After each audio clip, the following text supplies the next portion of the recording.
Kuyung hari jadi Bukit Raya yang ke-45. Ya. Pandegane karo Pak Harnoto lan ugi segenap para panitia sedaya kemawon. Ngono kuwi. Elok tenan. Ya, Nduk, Ken Salindri. Sik aku ndingin terus sampean mije ketoprak. Nggih, Pak. Aku pengen krungu langsung jajal. Aduh, kula Sarunge sing abot-abot. Oh, ninggal katresnan. Oke. Nggih. Oh, monggo. Wah, nggih iki sing ngurusi aku nggih siap, Pak. Nggih. Ya sing ngurusi kula iki. Ha nggih. Ngurusi bantal, ngurusi wedang. Mijil ketoprak, Pak. Hah? Mijil Toprak ketoprak. sik, ra apa-apa. Saniki. Ya sesuk wis bubar ngawut. Wedi kleru slendro, Pak. Hah? Slendro? Slendro nggih ta? Mani slendro? Nggih. Lek wingi kae pelok lho sampean tak delok nang YouTube. Pelok ta niku. Oh. Nggih pun pelok mawon. Tahu bocah. Ora bingung nih wong gerang ora marem bocah iki ora. Ayo. Mergo bocah iki pancen mangkate ya saka Sindan, Pak ya dalang ya. Mula ya neng wayang kenapa jane pamane dhek iki nampa nggih campur sari musik jane wis cucuk, wis kurep. Ngene iki asine gur apa ki mengembalikan piye carane awake dhek ora lali karo tembang-tembang sing klasik. Lah ngono ta, Nduk? Ya. Ora. Semoga saja. Ayo, ngono. Oh tak senggane karo Mas Aris. Nano. Ya, Nduk. Wah, kita mbok kesel. Ayo. Duh yang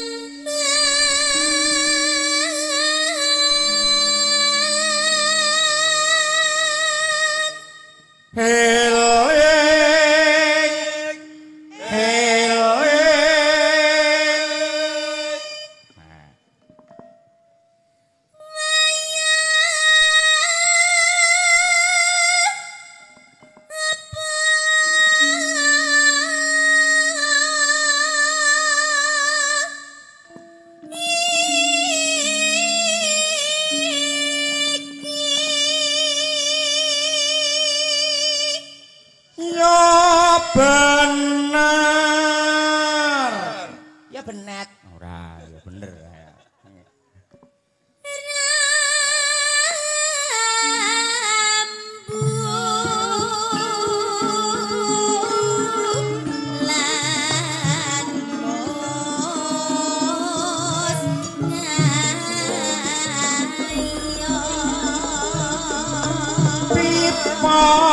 Pabrik sing padha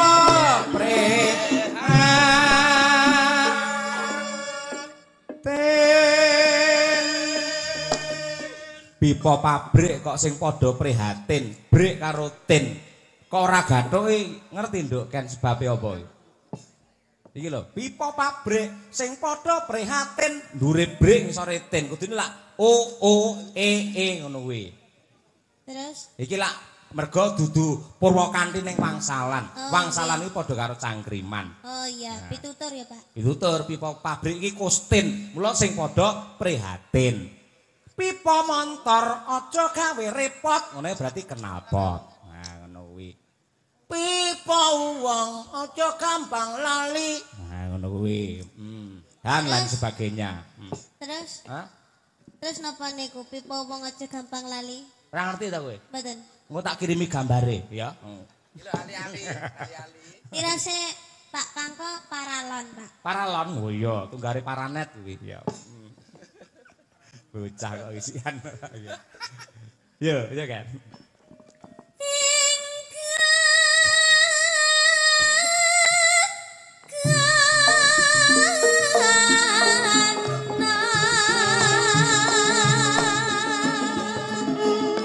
Jogja Solo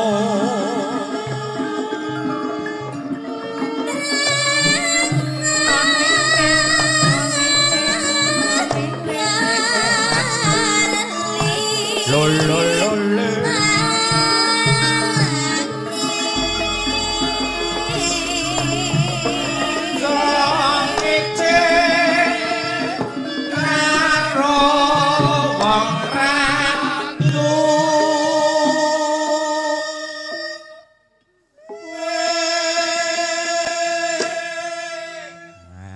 pitutur neh aja ngece karo wong ra duwe mergo di hadapan Tuhan kita derajatnya sama yang membedakan adalah amal perbuatannya lah ngono kuwi ya deh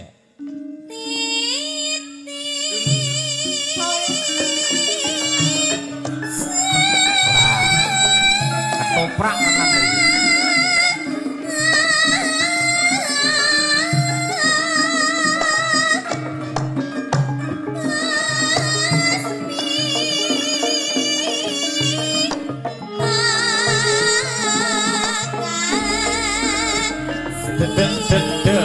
Gong ada.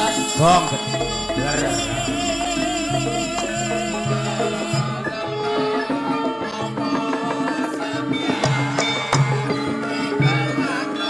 Sing sayuk sing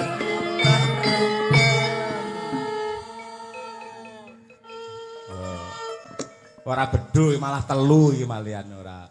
Gong maksude tabuhan gonge malah apa ora. Kaya ketemu jurusanku pedalangan dhek ngegong gong ada. Wah wis kira. Entekke kan, yuk.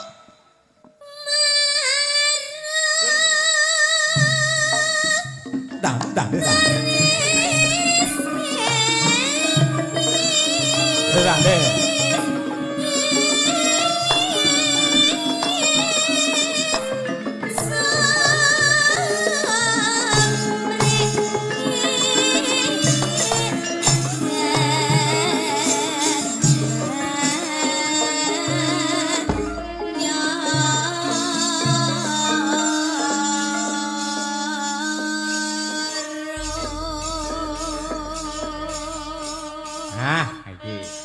Tegese ya nggen kreasi dipersudi nggen klasik ya ora lali. Apik. Ya Nduk, ngaten Nduk. Mau ngersake apa mau? Ninggal katresnan. Ninggal katresnan. Ayo coba kaya apa diaturake.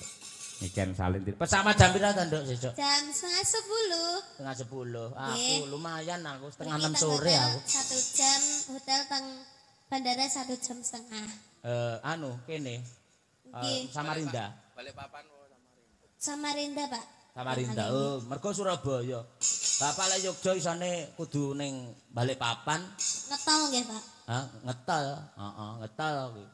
Terus akhirnya bablas ning Yogya setengah 6. Teko kono subuh.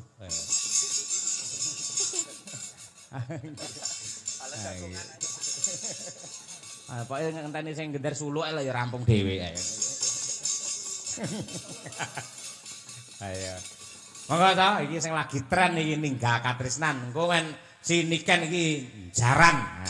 Lah Pak Arnata kulino mirsani si Winong ning YouTube saiki kaya apa warna lain Niken genti. Ayo nggih. Monggo dipun aturaken ninggal katresnan langsung kemawon. Yuk dadas.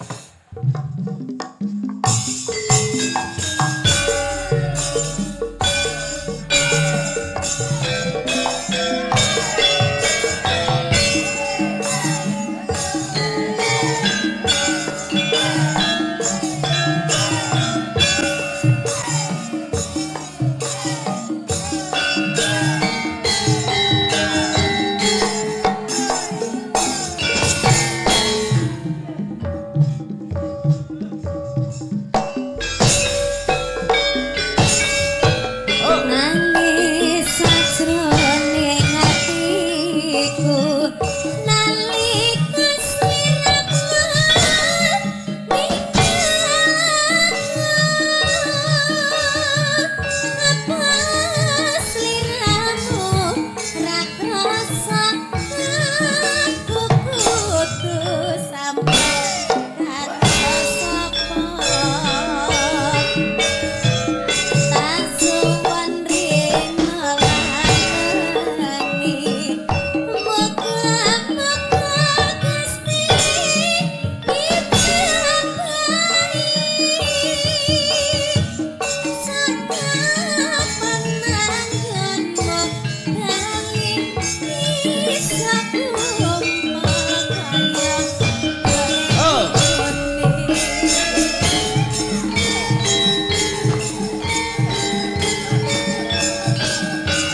Joget Duk, niken.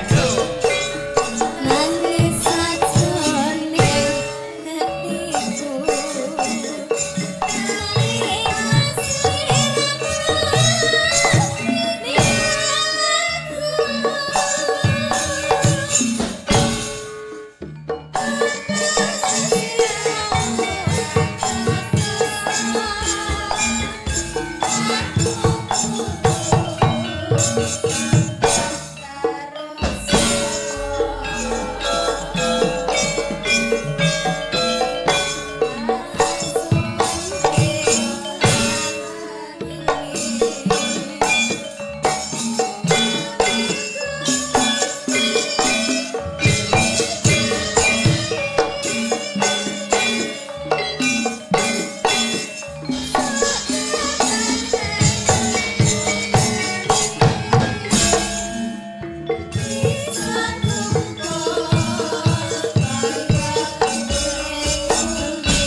Ngene Nduk Ken. ya. Dadi manut dawuhe Pak Harnata sing lenggah ana ing kene iki ora mung piyayi saka Ngayogja sing apa kuwi tran ning kene, ora mung piyayi saka Tulungagung, saka Medion, Ngawi, ning uga ana piyayi saka Banyuwangi, sing saka Osing uga ana. Lah kuwi. Oh, nggih, niki bapake nyuwun Banyuwangi. Nah, berarti pas karo karepku kuwi. Ya. Nyuwun dibawani, Pak. Oke, cocok lek ngono nggih. Cara Banyuwangen, heeh. Nggih. Monggo dibawani.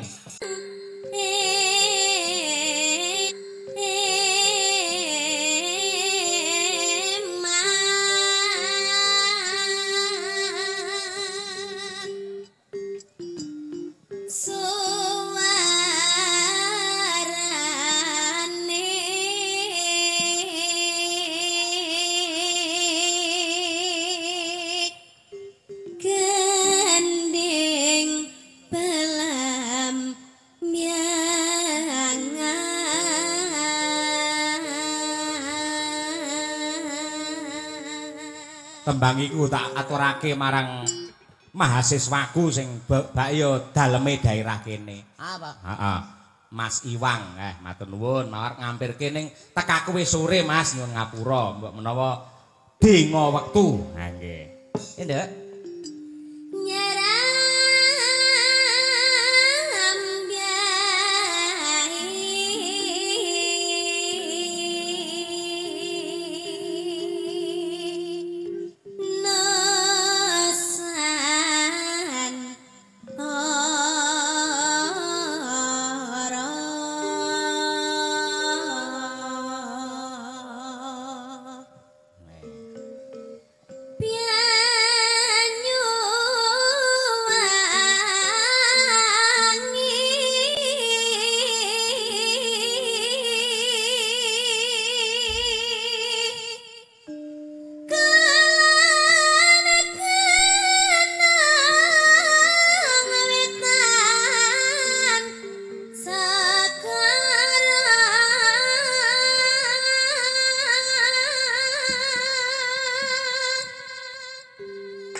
Arek.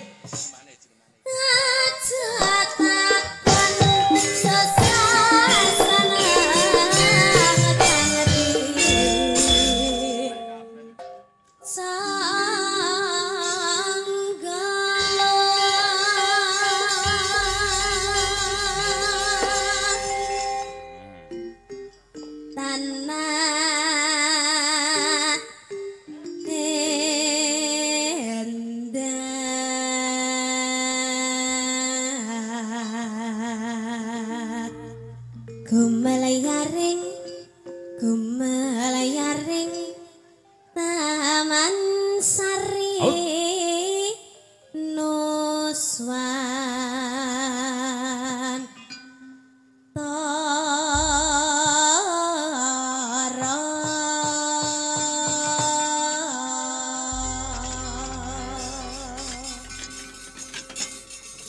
Oke, monggo. Gerajakan Banyuwangen. Yuk, dados.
Kasih. Semangat.